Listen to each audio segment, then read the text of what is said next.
क्या नाम है आपका? सर मेरा नाम वीरेंद्र है।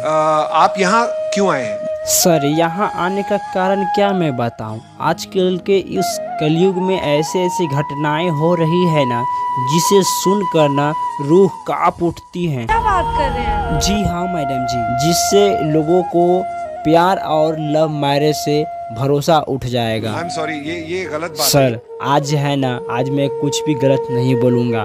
कितना अजीब वक्त आ गया है ना सर, कि पहले लड़की वाले को डर लगता था कि कहीं लड़का ना खराब निकल जाए, लेकिन आज के इस समय में लड़का को डर लगता है कि कहीं लड़की नहीं खराब आ जाए। और आप लोगों को यह महसूस हो रहा होगा और लग रहा होगा कि आज यह वीरेंद्र ऐसा क्यों बोल रहा है।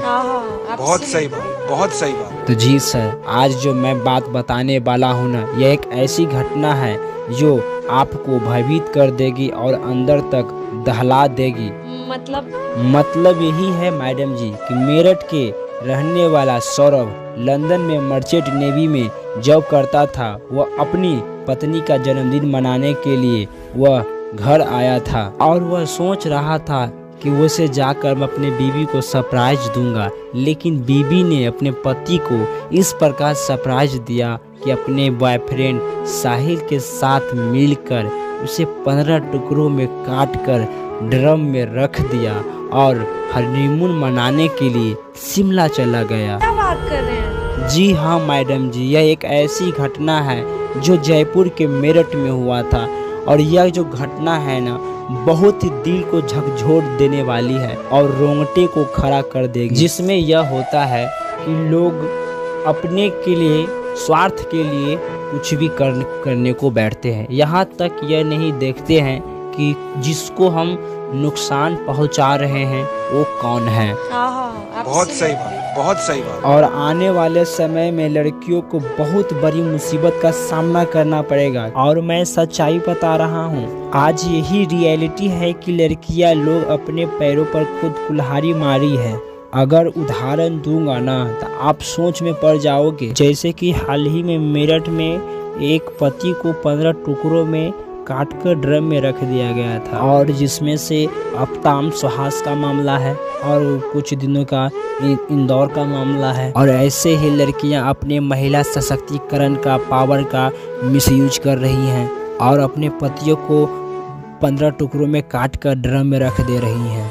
घर पे आया था रात में, और रात में आने को चाकुओं से वार कर उसके सीने पर उसकी हत्या कर दी गई थी। और उसके बाद ये बाथरूम में ले जाके उसका जो गर्दन है, सिर, उसको उन्होंने चाकू से काटा है और जो हथेलियाँ उसको काट कर एक ड्रम में भर कर उसमें सीमेंट भर दिया था और उसको कमरे में छोड़कर ये दोनों ही लोग शिमला, मनाली और कसौल चले गए थे। और मुस्कान रस्तोगी के फादर हैं जो कि उनका पक्ष नहीं ले रहे हैं, बल्कि वो अपनी बेटी के फांसी का डिमांड कर रहे हैं। मैं मुस्कान का पिता हूँ और उसने जो करा है वो सही नहीं करा, बहुत गलत है समाज के लिए भी, और आगे से ना हो उसे फांसी की सज़ा मिलनी चाहिए। मेरे दामाद को इंसाफ मिलना चाहिए। बात तो जेनुअली है, करनी भी चाहिए।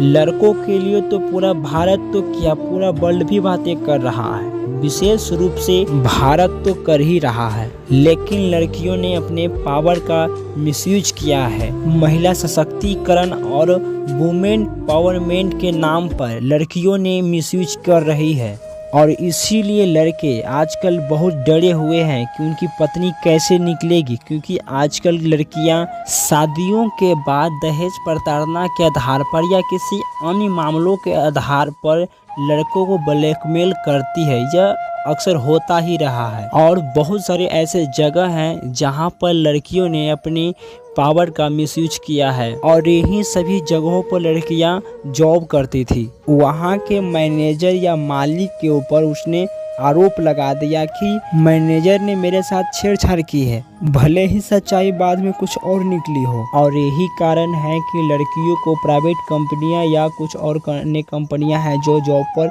नहीं रखती है, क्योंकि अगर उन्हें जॉब पर रख दिया जाता है, वे अपने पावर का मिस यूज किए तो और उसे फंसा दिया तो क्या होगा। इसी कारण से मैं कहना चाहता हूँ उन मुस्कान रस्तोगी जैसे महिलाएं एवं लड़कियों को कि अपना शक्ति जो मिली है ना आपकी, वो पावर जो मिली है ना आपकी, उसका उपयोग ना कीजिए और गलत इस्तेमाल उसका ना कीजिए।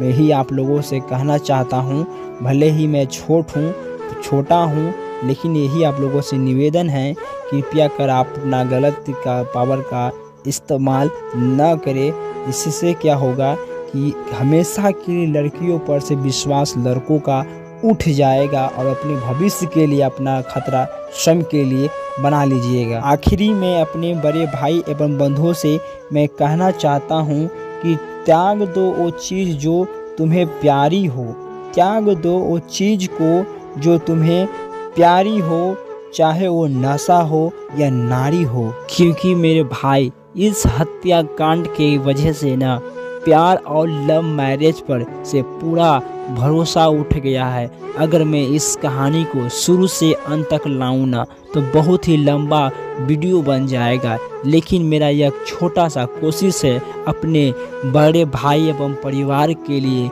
कि आप लोग सतर्क रहिए और ऐसे लफड़ों में, ऐसे चीज़ों में ना फंसे और न ही आप लोग अपने माता पिता से ज़्यादा किसी और से प्यार करें, क्योंकि अपना ही अपना होता है और पराया पराया होता है।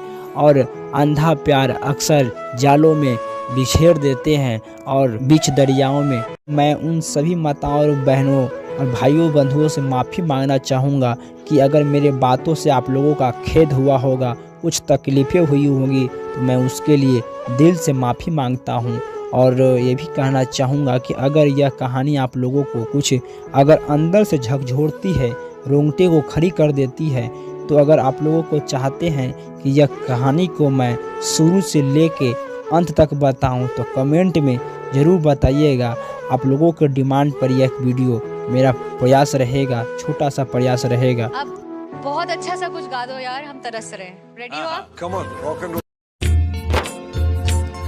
मेरठ में पत्नी ने पति के कर दिए 15 टुकड़े। दिल दहलाने वाली घटना 4 मार्च 2025 की है, जिसका पर्दाफाश 13 दिन बाद हुआ।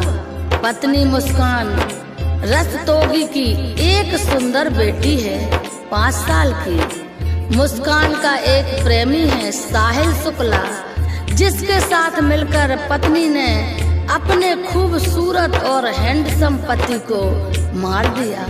ये सब क्यों किया, सुनते हैं आल्हा के माध्यम से।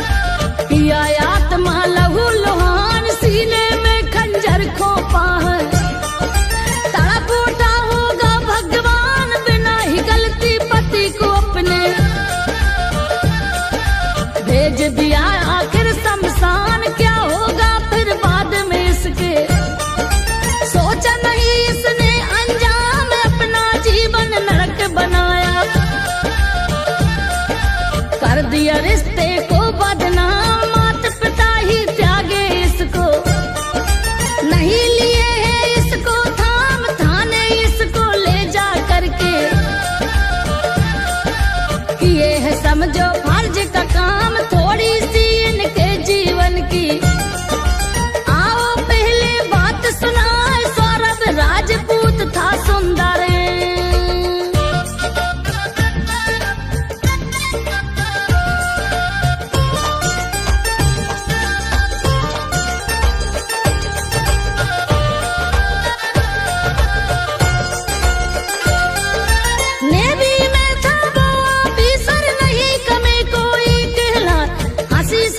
गुजरता इनका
की